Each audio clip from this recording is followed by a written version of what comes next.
Ito ginawa ng mga titos kahapon, nilinis nila oh. Mas lumapad na at saka mas sumuwabe na yung ano, yung entrada papunta doon sa jump na to. Okay. Ayan. Dito jump. Practice natin yan.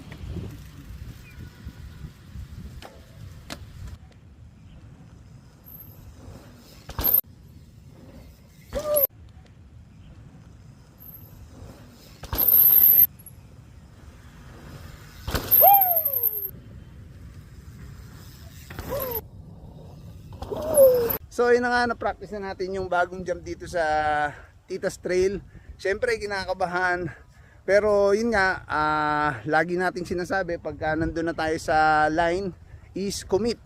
So pag nandun ka na, huwag ka na magdalawang isip, tuloy-tuloy mo lang. Do the technique and sigurado hindi ka magkakamali. Ride safe, no hate. Alright.